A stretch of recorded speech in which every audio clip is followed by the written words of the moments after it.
old home site with my We the People art car, and this is the art car that tells the story of the United States of America and its history. And we begin at this particular corner where you can read Novus Ordo Seclorum. That's the new order of the ages. The new order of the ages was a republic, a representative form of government. It wasn't a new world order, it was a republic. As we move next to the driver's side of the door, you'll see my name. Of course, that's quite esoteric. It's something else altogether. But this is the symbol that is causing so much trouble in the world today. And yet, it shouldn't be causing any trouble because it tells the same kind of story that we looked at when we looked at the crosses, the six-pointed stars. And this symbol, the reverse of the Great Seal of the United States, that is the eye and the triangle and the pyramid, tells the same kind of story as the cross, the six-pointed star, and the crescent. Above, you have the eye and the triangle. This is spirit. This is the energy coming down from the heavens.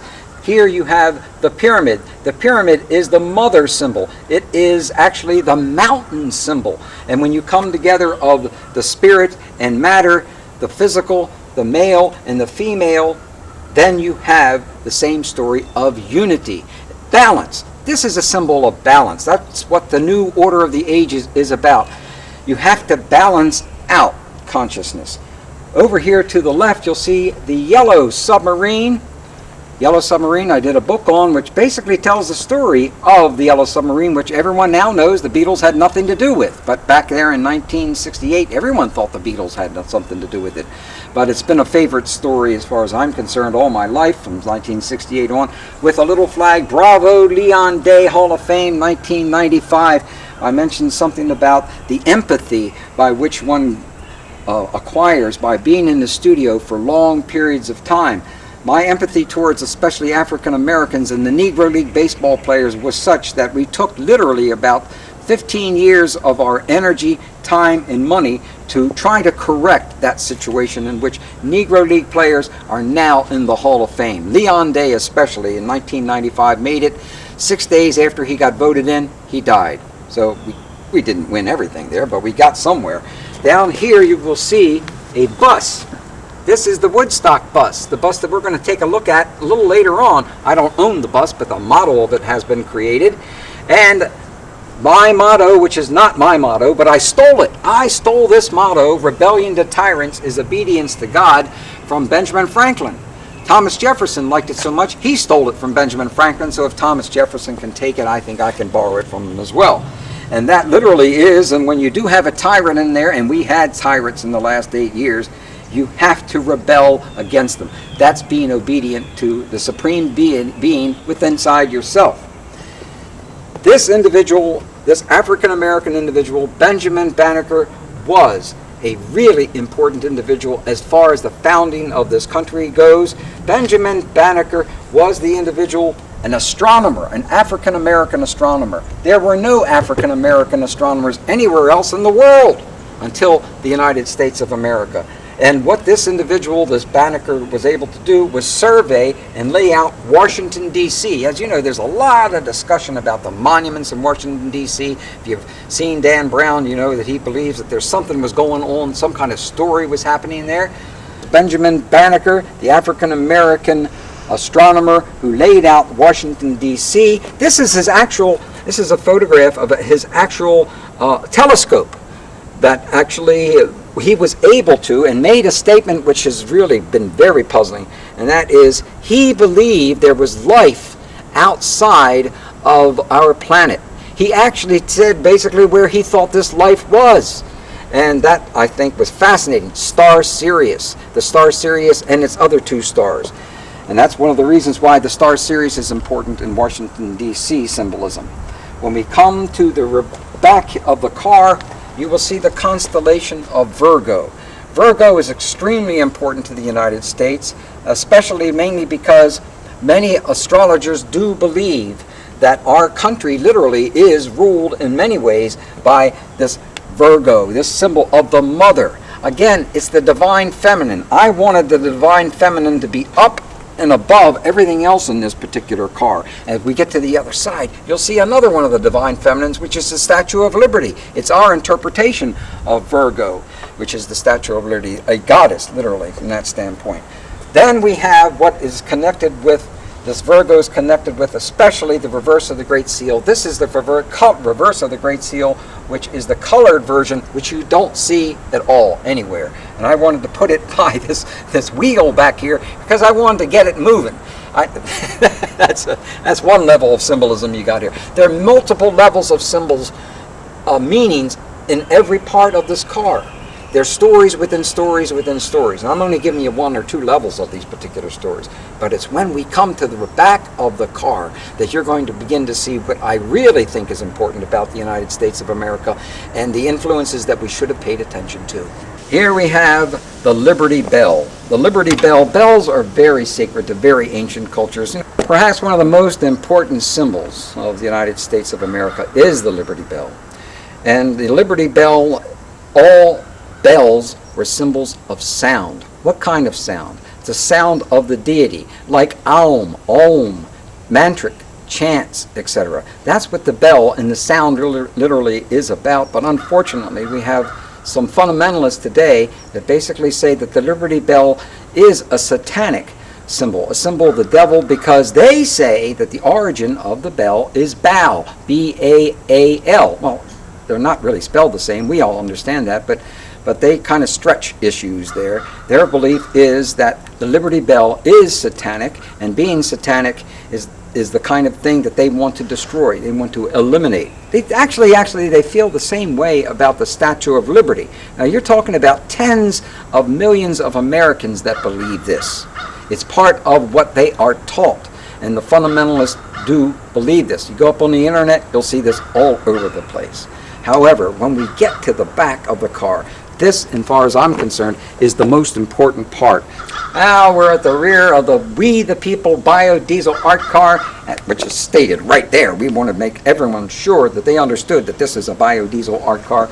And these are the individuals. Actually, it's not the individuals. These are the symbols of what our founding fathers were listening to when they got involved with the League of the Iroquois Indians, bringing them into Philadelphia, where they would be lectured. Our founding fathers were actually lectured by groups of Native Americans. What we have here is a portrait of the most important of the Native Americans, who was a prophet. His name was Daganoweda. Daganoweda was the individual that somewhere about, it was either 1100 or 1300, somewhere around that time period, that Daganoweda said, look, we have to make peace with one another. We need to make peace. How in the world can we do this? Or we're going to kill each other off. The way they decided to do that was to put the power of political power into the hands of the women, because it was their feeling that the women would know how to continue peace, that the women should be allowed to vote in and out those individuals which are our chiefs. You have to understand that. That must have really been difficult for the male chiefs and all the other men, but they accepted it because they really did believe the women were a lot more onto it than the men were. The men were basically brought up to defend or to attack because of their being warriors and that kind of thing. But Daganoweda was really the prophet of the League of the Iroquois. Here is their flag. I love this flag. This flag literally represents the 5 different original nations, the 5 different nations that came together as the League of the Iroquois, and a 6th was added later. That's why you only have 5. And the pine tree is in the middle, and when we get to the front of the car, you're going to see a much larger pine tree, because pine trees especially, were really important symbols to the Native Americans. We have a map of New York. I wanted to show where the League of the Iroquois existed. Upstate New York, not totally all the way up here towards Canada, but these little Finger Lakes, around the Finger Lakes, right there. That's where I just love doing those little maps. When we get to the other side, we see the Cherokee. The Cherokee Native Americans, of which Willie Nelson and so many other great souls are. The Cherokee Nation was founded, they're a Virgo. They're a Virgo nation. I'm a Virgo too, so I like Virgos a lot. But you see, September 6, 1839 was the seal of the Cherokee Nation. These Indians, these Native Americans, literally were destroyed by the American government. And fortunately, at home today in North Carolina, they had the same type of matrilineal society that the League of the Iroquois had. And that's one of the reasons why they are amongst the most peaceful of all the Native American groups. And they had a story. The one way in which the Native Americans used to teach us is right here. You'll see these 5 little arrows bound together. And this is what they taught the Founding Fathers. You know, a lot of you may have seen that John Adams special in which they had the serpent cut into 13 different pieces, join or die. Remember that one? But that's not how the Native Americans decided to tell us what you needed to do. They said, what you need to do is to bring all 5 or later 6 of your nations, or for us to bring together our 13 colonies, and if they joined, they would be very, very strong, much stronger than any one particular tribe. And here's how they would do it. They say, look, you see this arrow? This arrow represents your nation. It's very easy to break one arrow, and they would break it. They did this in the Congress. However, they said, if you bind all of your nation states together, or your colonies together into one, you try breaking that. And of course, someone attempted to do it, and they couldn't break it. They said, see, by unifying, by bringing these nations together, 6 different nations, or 5 in the beginning, or 13 colonies, you become much stronger. You'll be able to defend yourself because you are going to be attacked. And they were right about that. Oh, they were right about a lot of things. Down around my license plate, you will see many one.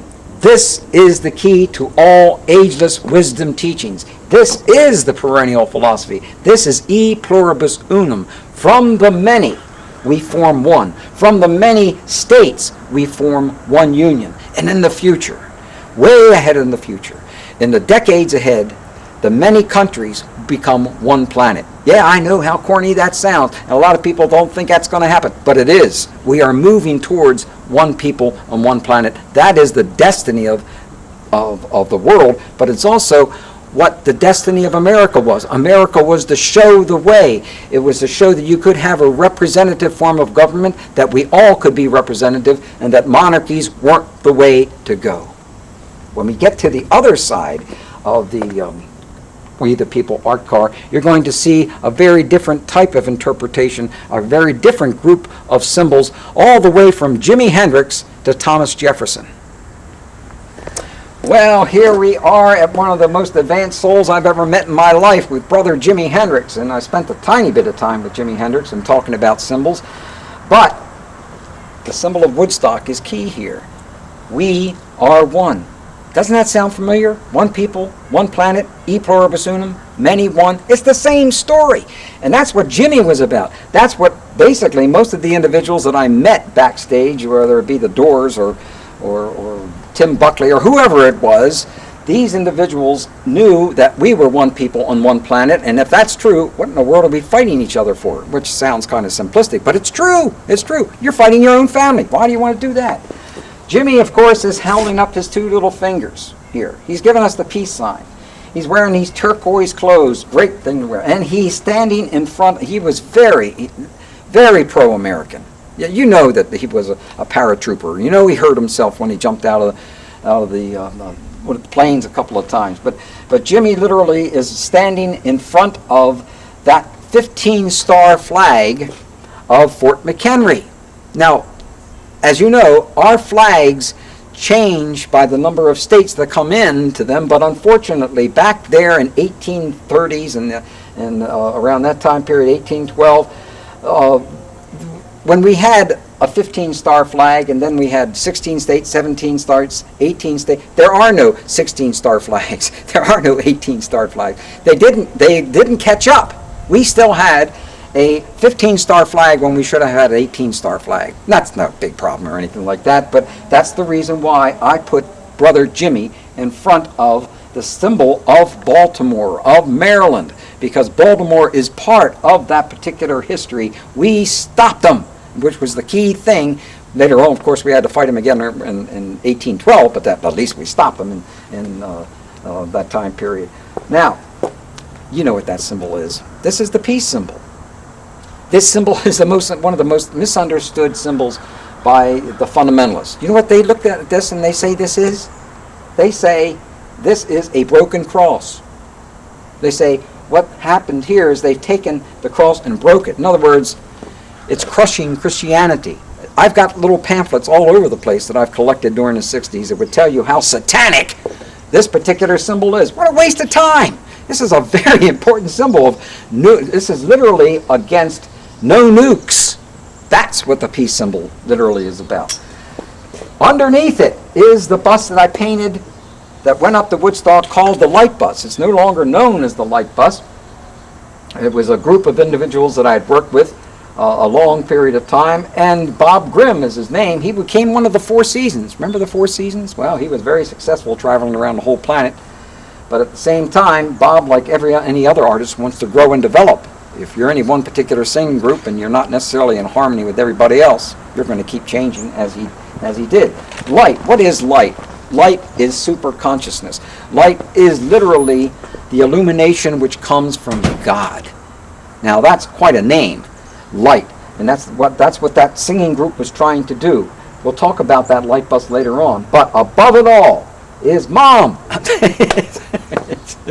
It's the Statue of Liberty, which, according to some fundamentalists, is a satanic being.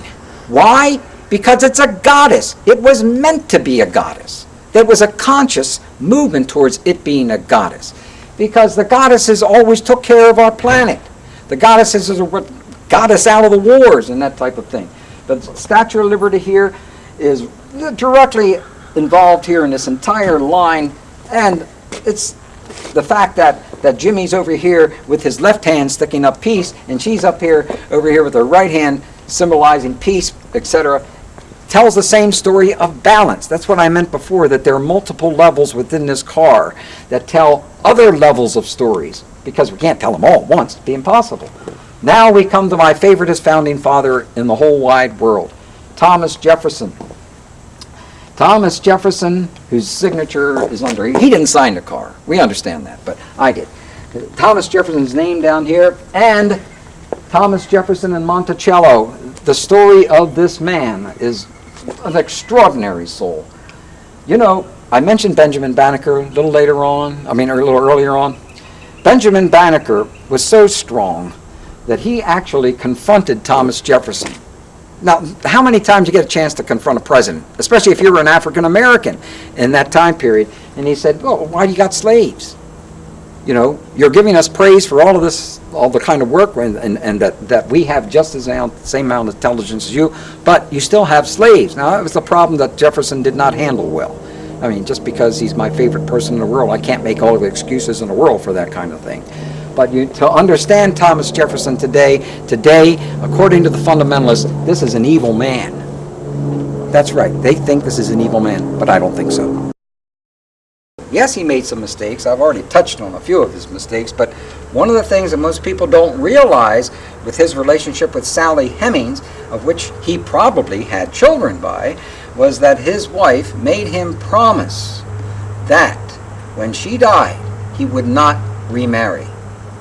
Mighty tough promise to keep of a guy who's 30-some years old, in my opinion. And that's one of the reasons why Sally Hemings was extremely important to keep him in balance. Of course, he could have done a better job with Sally Hemings as well, but that's something else. But Monticello, this is a sacred spot. If you've never visited Monticello, you got to go. There are some very fascinating stories, not just about ghosts and spirits, but other things that occur in Monticello, especially up here in the dome. When we come to the other door, we're now at one of my favorite doors in the whole world, and that is the passenger side of We the People art car, because it takes place with America's symbol of the eagle, the Native American symbol of the turtle, which is Mother Earth, and the eagle, and of course the League of the Iroquois loved the eagle. They didn't necessarily use the bald eagle, but they used the golden eagle.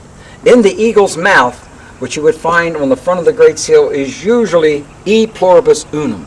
However, I used Hebrew in here to read limitless light. And it's this limitless light which is coming out of the mouth of the eagle, and on the other side, it shows you exactly who gave me limitless light. Z. That's what Z is here. That's one of those inner secrets of this car, We the People art car.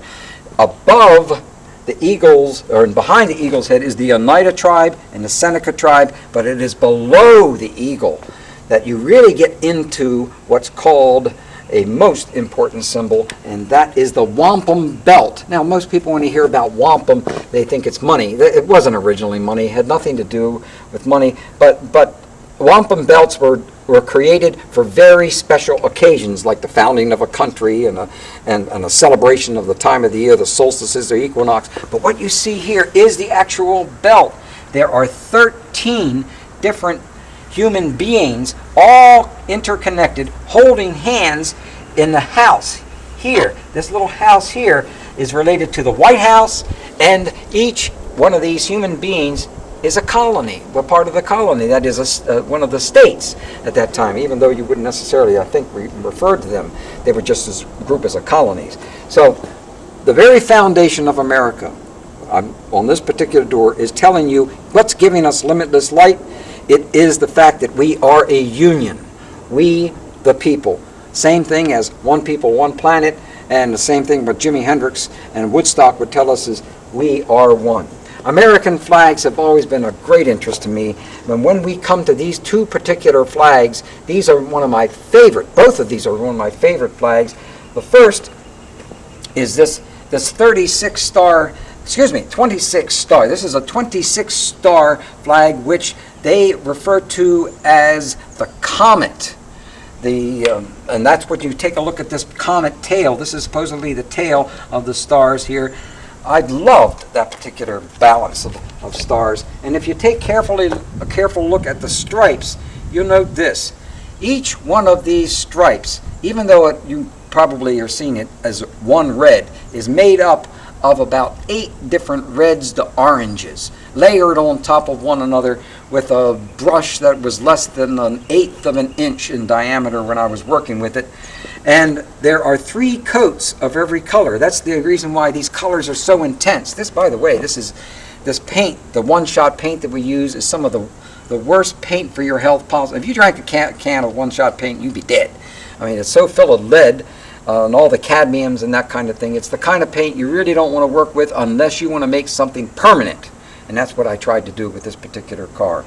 This being the comet, but the flag here, a 48-star flag I'm certain you've never seen. It's called the Peace Flag, 1912.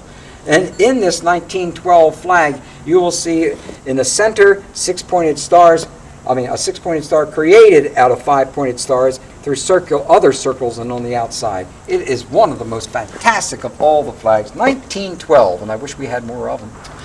Well, basically, when we come to the front of the hood of the car, and of course we were in the United Kingdom, I think this is called the bonnet.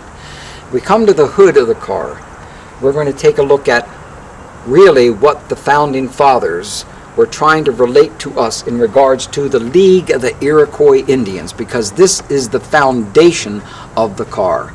Even though the trunk of the car tells us who was responsible in helping us form our republic, it is the front of the car that gets very specific as to who the nation was and what it was attempting to do. The hood of the We the People Art car gives us a pine tree, a fir tree. This is the tree of the Constitution of the League of the Iroquois. When you take a look inside the tree, you will find the names of all 6 different groups: the Seneca, Oneida, Cayuga, Mohawk, Tuscarora, and the Onondaga. Beneath the tree are 4 roots, and the Native Americans always thought that the roots of this Constitution, a representative form of government, the roots would eventually spread all over the world, so that other people would learn that it's important to have a representative form of government, and what it does literally is bring people together rather than tearing them apart. On this side of the car, we still have Daganoweda, because I wanted to make sure that people realize that this was the same prophet that we have on the rear of the car. He's twice as important as anybody else. And another symbolic flag of the League of the Iroquois is underneath Daganoweda, because that's what he gave birth to. To balance that out, when we go over to the front of the other side of the car, we have George Washington. I forged his signature, and he didn't even mind. George Washington's signature in front of the steering wheel is very important to me, symbolically. His coat of arms is right beneath it, you know, the raven, and many people used to think that we got the American flag from his coat of arms. It's not true. It's a great story, though. But, you know, because he has stripes, 2 red stripes and a white stripe, and 3 stars. That's the reason why most people think that we took the American flag. And George Washington was a student, literally then, of Daganoweda in the League of the Iroquois, and that's why we have a balance here. The yellow on this side, the purple on that side. You know, colors even have important meanings. The spiritual aspect of the purple, the yellow being mercurial, the mental, the sun, the solar.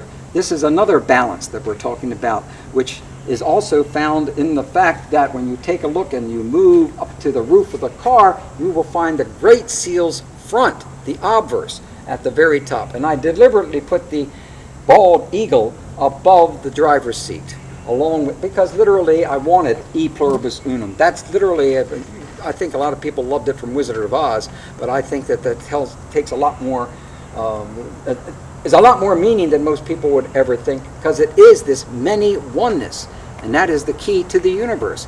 There are many, many things, but we're all one. Now, when we go back inside, we're going to take a look at one of my final pieces, the Apocalypse mural, which does not talk about the end of the world like most people think, but self-transformation and planetary transformation.